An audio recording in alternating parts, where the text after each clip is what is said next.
네, 오늘 출석 여부에 대한 회신도 없는 대통령 비서실장인데요. 대통령 직무가 정지된 윤석열이 헌법재판소가 보낸 탄핵심판 절차, 안내서류, 그리고 경찰의 출석 요구서조차 수령을 거부하고 있습니다. 경찰 출석 요구서는 수치 거부로 반송됐습니다. 윤석열이 이런 식으로 나올 수 있는 가장 큰 이유는 한덕수 국무총리 겸 대통령 권한대행이 비호하고 있고요. 대통령 비서실 그리고 대통령 경호처가 적극적으로 수령 거부에 조력하고 있기 때문입니다. 정진석 대통령 비서실장은 윤석열이 반헌법적 비상계엄 해제를 결의한 이후에도 합참 결심지휘실에서 윤석열, 김용현 등의 내란 수계 그리고 내란 공모범들과 제2차 계엄령을 준비한 것으로 의심받고 있는 상황입니다. 그리고 윤석열 내란에 따른 책임을 지고 사의를 표명했음에도 불구하고 여전히 그 자리에서 권리를 행사하고 있고 윤석열 대통령과 대통령실에 대한 탄핵심판 그리고 수사를 방해하고 있습니다. 내란 중요 종사자 중 한 명이라 할 만합니다.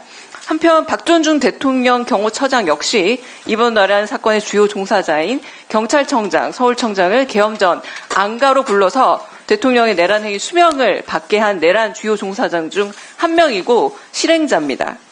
경호처장은 윤석열의 계엄사 방문, 합참 결심지휘실 방문 때 정진석 대통령실 비서실장, 신원식 국가안보실장 등과 함께 대통령을 수행했을 것으로 확실히 추정이 되며 결심지휘실에서 2차 계엄령을 준비한 것이 아니냐는 강한 의혹도 받고 있습니다.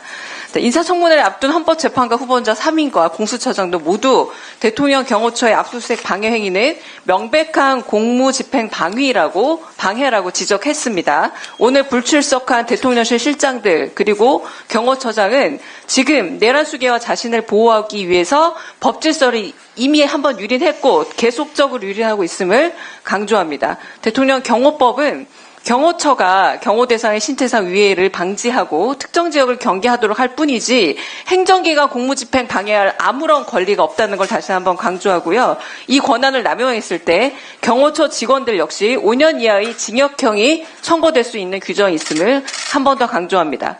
한덕수 국무총리 겸 대통령 권한대행은 수수방관하지 말기를 바라고요. 대통령 비서실과 대통령 경호처가 대통령실과 관저에 대한 압수수색에 적극 응하고 윤석열에 대한 체포영장이 발부될 경우에도 집행에 협조하도록 명령해야 됩니다. 이에 위원장님께서 오늘 불출석한 대통령실 관계자들에 대한 고발도 염두에 둬주시고요. 그리고 한덕수 국무총리의 지휘를 받는 대통령실 경호처가 헌법재판소와 수사기관들의 공무집행에 적극 협조하도록 조치해 주시기 바랍니다.